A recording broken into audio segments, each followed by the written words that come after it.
Welcome, everyone, to the All Surface Show. I'm David E.J. Berger, and I'm welcoming in my main man in Australia, Steve, Mr. Ace Previews himself. Steve, welcome in our Better Late Than Never Wimbledon podcast. Although my virtual background is like really, because of our time zone differences, sometimes it's tough for us to link up. So I'm in a part of the house where it's apparently not agreeing with my virtual background, but welcome in.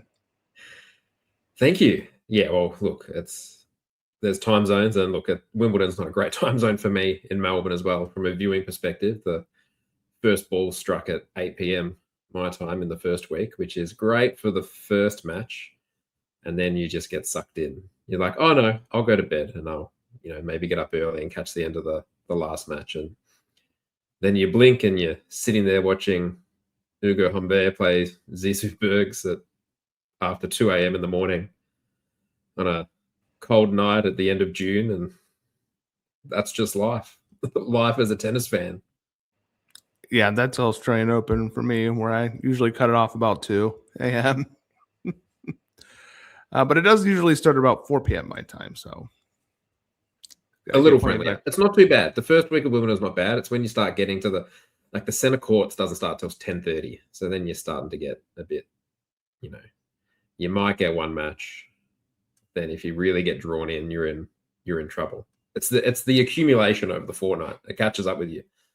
I'm on the tired side. It's only day 3, so we'll see where I'm at in a couple of days. I know day 3 tomorrow. It's day 3 tomorrow my time. I guess it's day 3 there already in London. It feels like a lot has happened, but it also feels like a lot of the stories have been off the court as well. So as much as the on the court play has scintillated crowds, off the court stuff really looming large. But let's start, Steve, on the court and talk about Serena Williams. Obviously, the biggest story of the day, her return to the women's tour. Pretty good match overall. I mean, it was competitive. It went 3. I don't think she looked, like it was a travesty for her to be out there.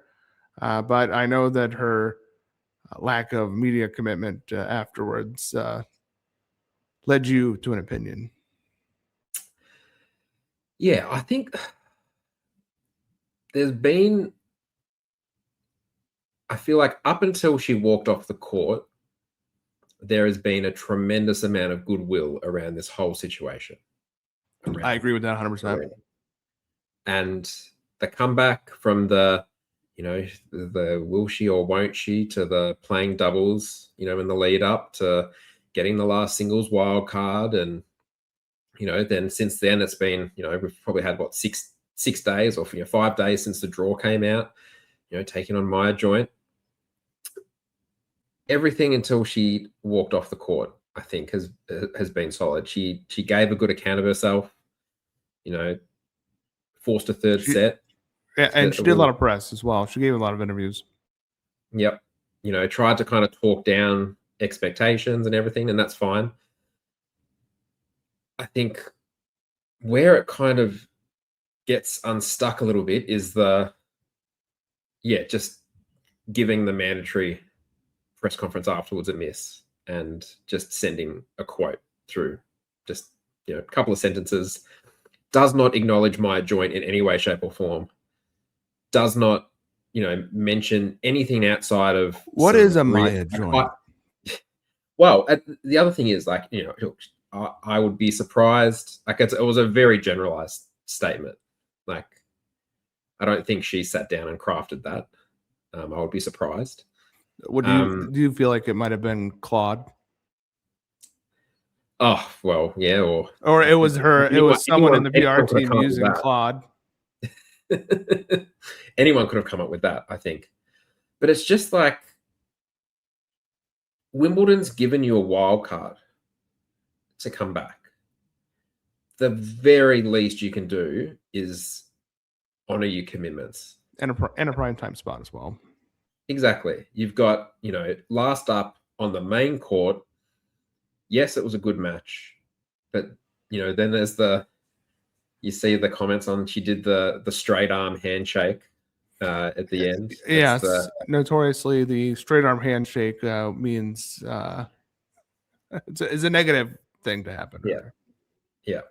And then that's the last we hear because she hasn't stepped in front of the press and said given an account of maybe where her game's at, maybe a little bit more of an understanding about is this a one-off? Are we going towards the US Open? Will we see her across the course of the North American hardcourt swing? All those things. There's a lot of questions I think to come there. Maybe just acknowledge the player that beat you in some way, shape, or form. I just think that was in bad taste given how everything, it's like, as I said, everything was going so well and all you needed to do was sit there for 5 minutes and talk. And I don't think that would be the hard, and maybe just acknowledge your opponent. And particularly because it was a wild card. Like I would sit there and I'd look at that. And if I was a young British player who didn't get a wild card because Serena got it. What if you were an old? Sorry, I'm thinking on the men's side. It's like, what if you're an older British player you didn't get one? Yeah. Look, I've been probably one of the more critical people around Venus Williams and the wild card she's received over the last couple of years in terms of when will it end. That effort makes me miss Venus Williams get wild cards. The thing with Venus is, you know what? She did win a match in the US last year, but after each of the losses, she fronts up, she talks, she's generally pretty gracious in defeat as well. I think she understands that her role is more of a steward of the game at this point. And that's why she's around, which is great. And I think she plays that well. And I think, there's been talk about Venus, stepping onto, high-level WTA positions and those sort of things. But the way I just look at it is, you can make a case for a handful of different people to get that wild card. I think Katie Swan probably summed it up best. She got one. And you talk about for the young players how a wild card, even if you lose like Serena did, the prize money of that can help set up a young player or a middling player that's outside the top 100 to be able to travel for a large portion of the year, to be able to, try and make it in this game. Serena's not going to notice the check probably as it comes in on Monday or whenever it is next week. Mm-hmm. No, she'll make sure that lands. She'll make sure it lands, but it's not going to have the same impact to her as it would have. No. Katie Swan got one and she's now won round one, so she's through to round two. Like that's a phenomenal boost for her in terms of being able to keep pushing things forward. But I just, you just sit there and I think it's because it is literally just sitting there and talking, answering a couple of questions. It's all you needed to do. We're not asking for a 1 hour press conference. We're not asking for, to tell us the ins and outs of every aspect of this. It's just if you're really not phased and you go in with no expectations and you're trying to kind of push all that away, don't then crack it and leave straight after you lose and make no acknowledgement about your opponent. And look, full credit to Maya Joint. She's had a terrible year from a record perspective. She's got, what you would call in the talking about the NBA or other sports, she's got the second year blues a little bit in terms of being at that top level. So, sophomore slump. Yeah, she could have easily fallen away after she dropped that second set. Just given the occasion. She said she barely slept the night before. There was so much that, and her record this year hasn't been flash. To be able to come back, I think she's probably won a lot of admirers. And, I've seen her, she fronted up, late at night over there to do interviews here in Australia on the radio. She's made herself available when she really doesn't need to beyond, the standard press conferences. But I just thought, Serena, you've done 99.9% of the job. And it was that last 0.1% that has almost blasted away so much of the goodwill to the point where you go, well, yeah, that's great. There's going to be eyes on Serena for the match that she plays, but now the entire thing has become nothing to do with the tennis and just about not sitting in front of a microphone for 5 minutes. And it's taken away from the entire spectacle of and everything that came before it for me. It's a phenomenon called the peak end theory, Steve. It's where you're remembered for the the things that happen right before the finish, more than the rest of the journey. But is this the end? That is the question, because I think, you know, uh, in the coming days, an announcement that she'll continue playing this summer in some fashion. I think some of that negativity would dry up. But yeah, I credit to Maya Jordan, because look, she's young enough. She's basically playing her Michael Jordan. So for us in a basketball capacity, I'm sure there was a lot of nerves. Even like, in her last match, which was I think Ayla, was it Ayla? Was that her last match in 2022? Yeah, Tomljanovic. Yeah. So she Yeah. was more, even like that last match. That, I mean, they were more contemporaries, more than idolization factor, which was heavy in this match. So credit to Joint, as you said, for crossing the finish line.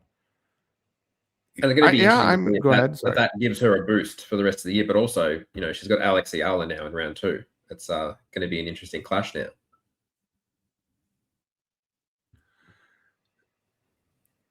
Should we just talk the rest of the show about Alex Ayala to get the numbers up? At least we can add the hashtag now. We've mentioned Alex. But look, just on that topic, you look at how that kind of Serena stuff's panned out. I look at Alex Ayala, the amount of pressure and expectation that is put on her and the number of eyeballs that are on her. Like, she's doing a phenomenal job of managing expectation, being available, being, I can't think of something that's,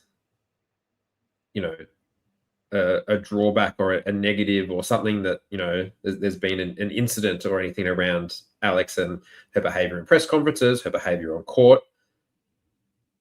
And all of this got thrust on her incredibly quickly. And I'm just thinking about other players of her, coming through in recent years. I can give the examples from a local perspective, Bernard Tomic, Nick Kyrgios, those likes who went from 0 to 100 in terms of fame and exposure and really couldn't handle it. Like, she must have an incredible team around her in terms of being able to manage all of this. Even if she, it's not about the win and loss on the court, but she is managing this whole situation incredibly well. Yeah, even like Mira Andreeva, who's your Roland Garros champion and overall well loved and liked, she's had some moments, which Ayala has not had yet. So, and to your point, yeah, she's been very professional, and her game has been trending up. So I think she's starting to back it up, especially on grass. This seems to be her surface, Steve. Yeah, and it's become a surface very, very quickly. She's her serve hasn't necessarily, it certainly hasn't got the most power or pop, but what she lacks with that, she makes up in terms of her ability to cover the court. And, she becomes one of those players that if you beat her, you are playing good tennis. She's not handing you a whole lot for free. So be interesting to see Joint versus Ayala. I think they played which of the grass court tournaments last year. That was the final set tiebreak, I think. It went right down to the wire with Joint winning. So I'm actually really interested to see how that second round match pans out. Agreed. And what's going on with Sabalenka, Steve? Listen, I am a fan of people enjoying themselves. She's earned the right to do what she wants. Feels like a little much, Steve. I'm I'm not gonna lie. Like maybe win another slam. Well, I yeah, mean, well, yeah. listen. That's because you said the bar so high, Sab. I don't know. It's like, well, you were just kind of crushing, and now you're. I'm not gonna say coasting, but Doesn't have the same kind of dominance, I suppose, is the best way to put it. Like if you look at the pure wins and losses, her year's been pretty good, but she hasn't won a Grand Slam, and I think that's really what her performance is coming down to at the end of the day. I don't think she's I getting to mean, the end of she's the done year the and full going, "Look like at this, I slams. won." Yeah, Sorry, she slams or bust. Like, yeah. I feel like the way she is acting is slams or bust, and so like let's win a slam. Mm. And let's maybe make a Wimbledon final. I don't know. Like I know she had the back and forth with her opponent round one around the power comment around, oh, Sabalenka's going to have to deal with my power as well. And then Sabalenka kind of mocked it a bit in the press conference afterwards. I'm like, just like, I don't know. It's that those kind of things look great and maybe they're a bit funny when you're winning, but when things turn, that's where it's going to be an interesting kind of reflection. And the last two times things have turned against her on court, she has struggled mightily. You know, she got bageled by Schneider at Roland Garros and Pegula in Germany. Like I think you need to. The part of the aura around Sabalenka for a solid chunk of the last couple of years has been that her power and her game it was just so far above everyone else in terms of her best. To the point that, you know, Iga Swiatek is basically changed her entire game to try and not get beaten by Sabalenka and to be able to be in a power battle a little bit. So yeah, I think there's pressure on Sabalenka this fortnight. I don't think McCartney Kessler is a walkover in round two. Like I don't think it's going to be straightforward for her. And her grass season hasn't been particularly dominant. I think she's been pushed by some people that you wouldn't expect her to be pushed by. So now it comes down to all right, are you going to stay clear number one for long, or is there going to be someone else pushing up? Certainly, we'll have some questions raised by Kessler. Power edge, pretty mightily though. Pretty significant power edge. Yeah, I don't think Kessler's going to get another 6-love like she did in round one. What about Iga Swiatek, Steve? A little tricky today, but hey, she got over the line. She did. It was a funny game. It was, you know, she basically held on for dear life in her first service game of the match. I think she was like 40 down, saved maybe 5 break points or so. Then really was untroubled the rest of the way in the first set. Then things completely got away from her in the second set in pretty rapid fashion. And then the same thing happened again in the third set. She was faced a handful of break points in her first service game, and then at least was able to kind of edge and stay ahead on the scoreboard. Her serve deserted her there for a period. So that needs to probably be sorted out at some point. But I think Taylor Townsend just shows that, you know, her style, her ability to take time away, you know, she was returning first serves from a meter inside the baseline for periods of that match. It put pressure on Iga, and Iga was pretty emotional after the win. You don't normally see defending champions be that emotional after a round one win the next year, but she, I think she's got a bit of work to do, but she is that type of player that I think, you know, if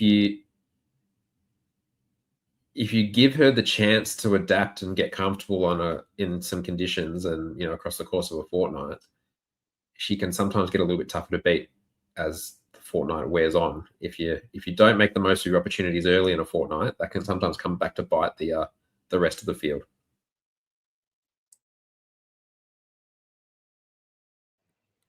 Let's talk about Eva Jovic, Steve.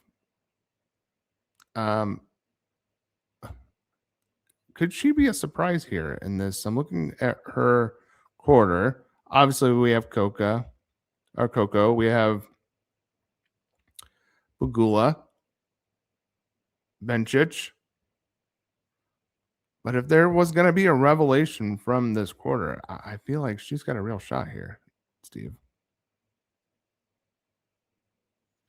She does, and I think we're going to be able to go a long way to answering that question, I think, in the next 24 hours. She got Tatiana Maria, who, for all intents and purposes, is almost holding her position in the top 100 just off the grass season alone, year on year at the moment, between the grass season and playing at extreme altitude.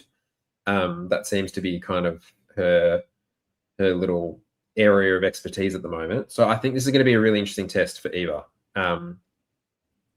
If she gets through here and looks pretty comfortable, I think, yeah, she's one that we're going to have to be starting asking questions about. I think, Bencic hasn't been setting the world on fire. Yeah, it's probably the most interesting time, I think, in recent years in terms of, you sit here and you look at the women's draw. Like, we could sit here and talk about 20 players and their prospects and ability to be able to kind of, make a deep run, potentially win the thing. And you just don't have that depth really at the moment on the men's. That's really, will Yannick Sinner hurt himself or melt? And then if he does, then there's probably a list underneath that. But it doesn't quite have the same depth. I think the women's at the moment is like, it's going to be interesting to see how many, the next 8 to 10 Grand Slams, how many different winners we get on the women's game, because it feels like it's opening up. Where are we at with Naomi Osaka and what we expect from her? Like, if it's all chalk and she loses in the 4th round to Sabalenka again, still a successful tournament for her? I think that becomes the pass mark. Like, I don't think we could look at losing to Sabalenka in a 4th round as being a failure. But I think on her level and her game, I feel like she can certainly challenge Sabalenka at the moment. I think, she did a great job. The question mark, obviously she looked so great last week, then has to retire from the final against Mahova. And then you have that little bit of uncertainty coming in of will she or won't she. Got through a tricky round 1 pretty relatively strongly. I think she saved 9 out of 10 break points, so that helps her a little bit. But, they're the type of things you want to see, to an extent. She's able to kind of manage the key moments pretty well. Yes, she faced 10 break points, but she also, won 7-5, 6-1 or the other way around. So, look, I think her game is there. It's now starting to, she's challenged Sabalenka across surfaces. I think that is one to put a pin in as, that's going to be a big test for both. I think both would be pretty confident of their chances. Let's circle back to Iga and Iala. Let's make this happen next in round 3. That's what we want. Let's see it. Well, we put it up on the all surface X feed. Had Serena beaten my joint and faced Iala in round 2. Oh my! It might have broken the internet, Steve. Well, that's the thing. I think that would have been the highest rated 2nd round Grand Slam match in history. I think just on the metrics. And I saw someone posted earlier in the week the metrics around kind of view count of, all the WTA videos and stuff, and how Iala just dominates so much of it. But yeah, I think, Iala versus Iga would be fascinating on the grass. All right, last quarter we haven't touched on a player from Anisimova, kind of quietly lingering. Not lingering. I mean, she's the 6th seed. Obviously, she had a great tournament last year, playing Kinnan next, who, it's not as a name brand as she once was. No, she doesn't get the Grand Slam champion tag in front of her name quite as much now. No, to Sophia. people forget. Yep. But yeah, it's a fascinating little spot, that draw. I think, just speaking on Anisimova, we've got a potential round 3 there with Madison Keys. That's probably one that you think might, shape to an extent how this court is going to look. And, Rybakina at the other end, struggled yesterday. Got through 6-3 in the end in the third set, but didn't look like she had things all her way at all. So yeah, there's some interesting names popping up in that fourth quarter. looks like she has a pretty manageable draw though. Yeah, I think the hardest way home for her is probably Elise Mertens in a third round. Katie McNally is talented. You leave the light on for her. Yeah, they played last year in China, and I think it went 3 sets on the hard court. I think there's scope there with McNally, who won a really tricky first round match as well. So she's, it's no walkover. Elise Mertens in a third round, and then I just have a look at the draw. Either Schneider or Bushkova round 4, and then you're looking at either Anisimova, Keys, Castella, or one of my dark horses for the tournament was Linda Noskova, but her draw hasn't been as kind as perhaps would have hoped when you call someone a dark horse before the draw comes out. But yeah, there's some stacked, and it comes back to my comment before. You can make a case about so many of these players. All right, let's pivot to the men's side, Steve. And that big headline of the day was Ben Shelton going down to Otto Virtanen. Look, a lot of the warts of Ben's game were on full display in that match, but I was really impressed by Otto Virtanen and his quality over a 5-set match. And look, he did get bailed out because even like just to get to that super breaker, Shelton was just serving up meatballs in a strike zone for an easy hold to clinch the breaker. But that forehand was on fire. And I feel like that's kind of getting lost in the sauce. What a day the Finn had. Yeah. And I think that type of matchup and that situation probably gives you the perfect example of how fine the margins can be in tennis. I think Shelton was up, was it 8-5 in that final set tiebreak? And then, Virtanen finds the line. The big difference in a final set tiebreak between, 6-8 and 5-9. Very, very fine margins. But yeah, look, I think that the bigger talking point and question probably coming out of that match is, my question to you is, has Ben Shelton hit his ceiling with his current coaching setup? Yes. I mean, it's pretty obvious. Does he make a change to his coaching setup? Not this year, no.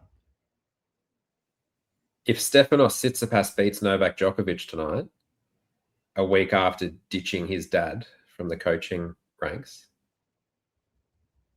does Ben Shelton look at that and go, maybe the grass is greener on the other side, and maybe I do need to look outside? Because my perspective with Shelton is he is incredibly talented, and when everything is working, things are amazing, but he is on the cusp of heading down the Chapeau path. I knew that's what you were going to say. Things are gonna, Chapeau lane. Things look great, and you can put your I've said this for a few years with Chapeau. Like, his highlights look great on Instagram. They look great when Tennis TV comes along and shows a flashy backhand down the line or a forehand passing shot. But when it's all said and done, is it just a little bit too one-dimensional, or are we just not getting maximum output for the talent and the level that that they can display. I think Shelton, for it to an extent, has kind of not made a name for himself, but he's not the type of guy you want to come up against in a tiebreak generally, just given his game and his ability to kind of take moments at times. But losing that from 8-5 up, and he had a couple of break points I think during that fifth set with put in some pretty poor shot selection, and wasn't his best tennis. I just fear that he might be heading down a path where we fast forward 5 years and go, oh, like, what's happened here? Did we peak in 2025, 2026, 2024, with some of those early Grand Slam runs? I just feel like something maybe needs to change. It felt like a turning of the page with the 1,000 event in Canada last year. But then the shoulder injury came, and it feels like we've taken a step back as a result. Lost to David Goffin out of the gate when he came back on tour, which was not great. the Mannarino Goffin double is not what you want when you're trying to kind of push towards top 5. That's less than ideal in 2025. But yeah, I just think, and the reason I kind of mentioned Chapo as well is, you just feel like so many other players, you look at their game, and even Tsitsipas to an extent as well. Like, you look at their game and you go, oh, if they could just improve their return game a little bit to just offset the occasional lapses that can come on serve. How good, it's just, there just isn't enough. You just have no trust in kind of the return game unless their opposition, misses a couple of first serves in a row and then they kind of tee off, and, there's no kind of chip return, kind of let's try and get back into the rally and just get to neutral. Let's try and, find a highlight kind of thing.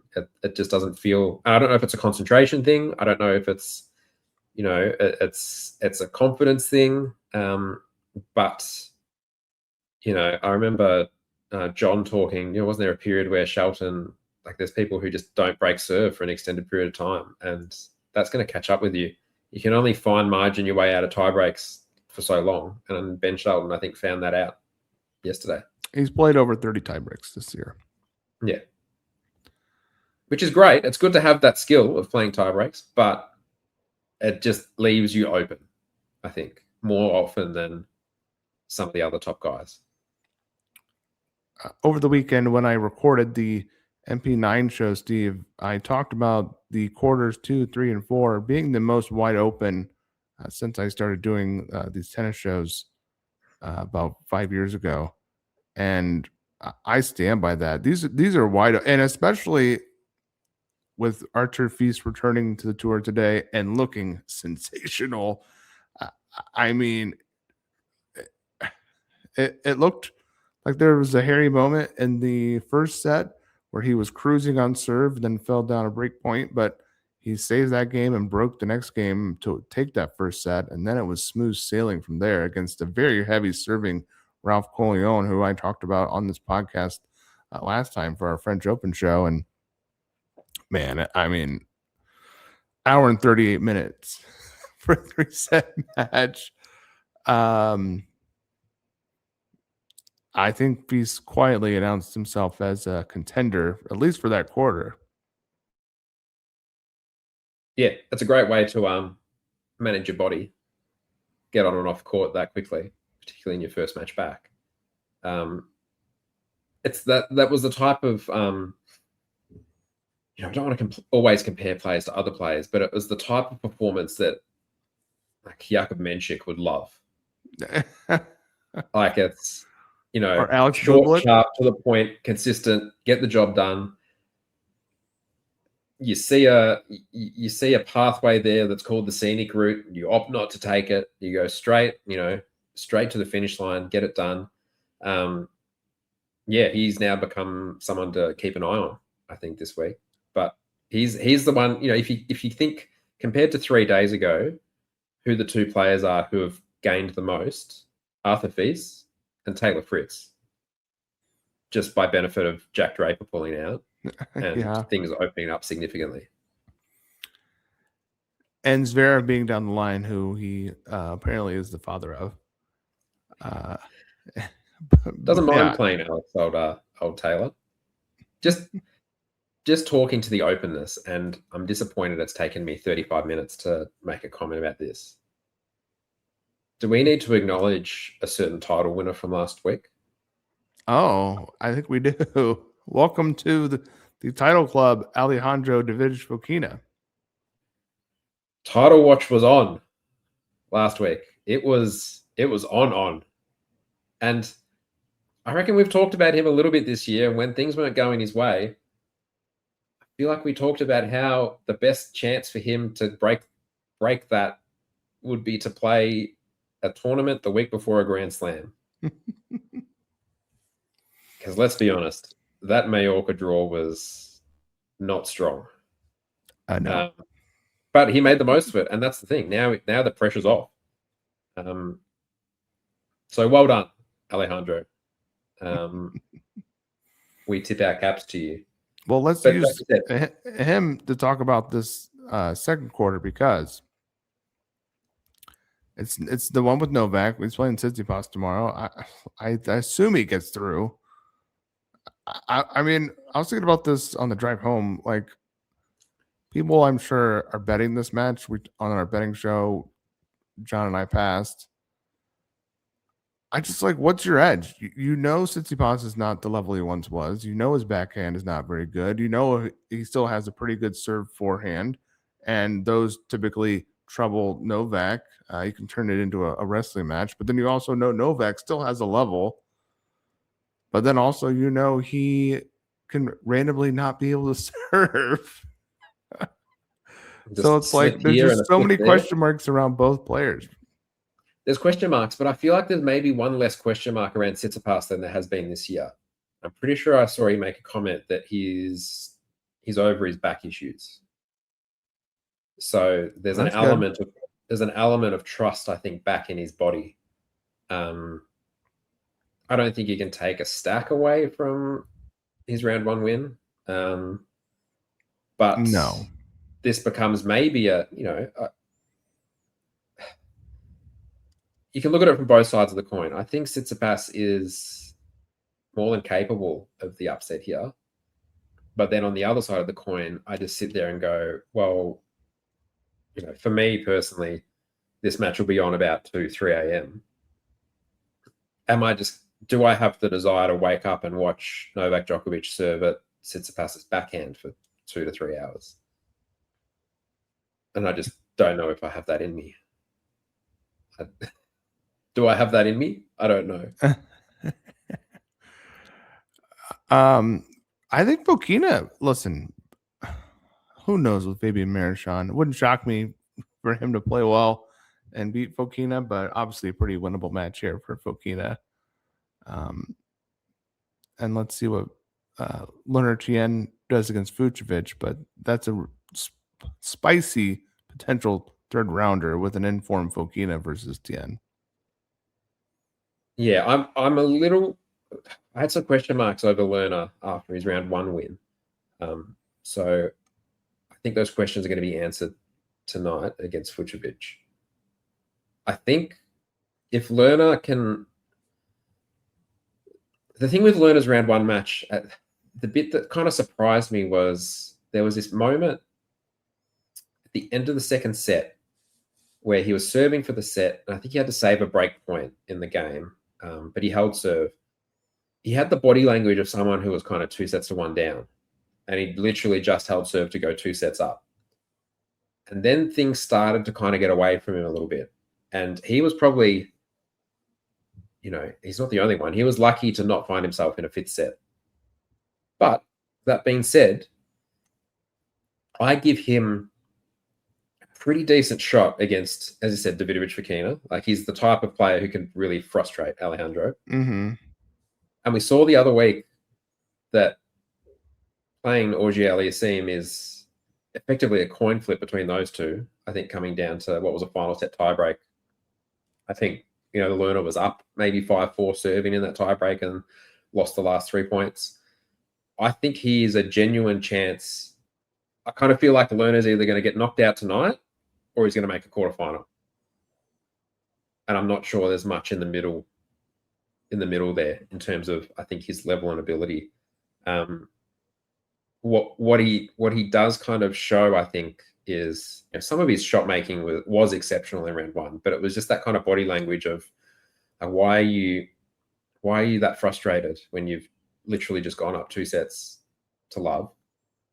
And then there was that kind of lack of desire. The second serve is a little bit vulnerable.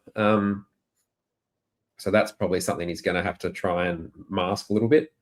But Lerner Tien's one of those players, I think you look at him and you go, well, if you beat Lerner, you're playing some pretty good tennis. I'm looking at the outright odds. I know we're a general betting show here, but I was curious how it was stacking up for odds makers, whether it's Fokina or Lerner, and they're both 14-1 on FanDuel. So it's pretty even idea here from the odds makers. And, I don't know. I feel like Lerner actually has a better chance of going further. I do not like a Fokina Demon Nor matchup potentially down the line. Oh wait, no, that's the wrong. Sorry, that's the wrong quarter. My bad. It'll be Novak as a quarter probably. It'll be Novak. At this group kind of facing off against Fonseca, Novak, Safulan, maybe Martin Dahm. What if honestly? What if it's Michael Zhang out of nowhere? Look at this draw for Zhang. My AF probably through. Honestly, I've been wanting to see a breakthrough from FAA, but he's never had a great run here at Wimbledon, and I feel like it's both like a good and bad matchup for FAA. I feel like he could hit through Zhang, but man, I feel like his consistency could really give the Canadian fits. Dude, what if Michael Zhang is like into the 4th round here? Holy moly. I haven't always been the most positive around Zhang, but I think he was pretty good against Cam Norrie. Yeah. No, I mean, look, I question his stealing, but one thing I don't question is he's not a self-sabotager. He's super consistent. And quite frankly, all these guys stink. So, yeah. I mean, he went through, I'm pretty sure it was like the last 3 and a bit sets, and he didn't face a break point. He held serve like 25 times in a row to finish off the match. He got broken in his second service game and then didn't get broken again. I think that's pretty good against Cam Norrie over 5. I agree with you.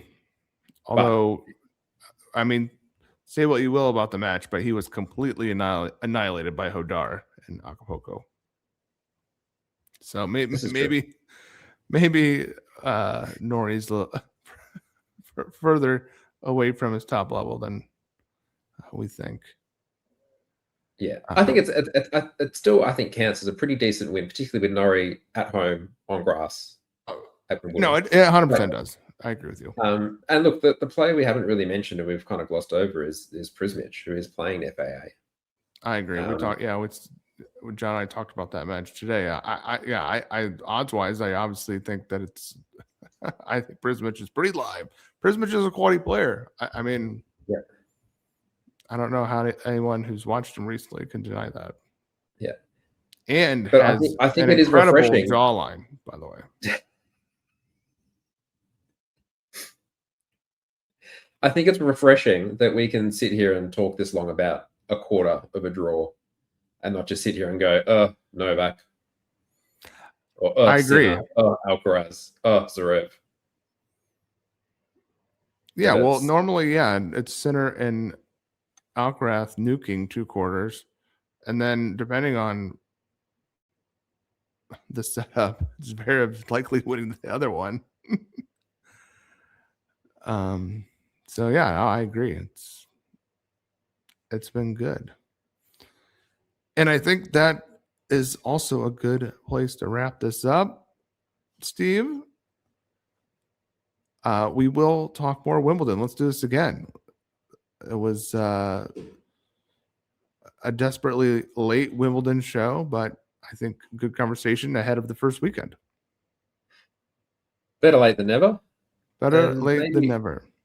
Speaking of better late than never, if you have got this far, please do subscribe to our YouTube channel. I had a quick look before. We're at 99 subscribers.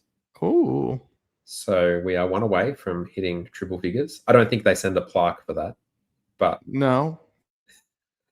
But hey, we will take it if we can get there. We'll try and also put out some more reels and content there. I was actually going to do a come with me as I watch Giovanni and Pecci Pericard play tennis until he serves an ace reel for his match against Hanfman, and Pecci Pericard served an ace in the first point, but I was a bit scared to post it because I think Wimbledon's a bit touchy on the showing the footage. On the rights, yeah. Well, I think a pretty famous tennis tweeter was vocal about that on day one. I think they've knocked people's accounts in the past for showing that the picture of the lady in the crowd from the Federer Djokovic, the one more point when Federer was up 40-15. The banned accounts for posting that. And that's just a still. But I would have probably argued that no one in their right mind would have watched the Pecci Pericard Hanfman match. I think tennis won yesterday. Hanfman won, but tennis also won. I agree. All right. Thank you, everyone, for watching. Until next time, see you in the court.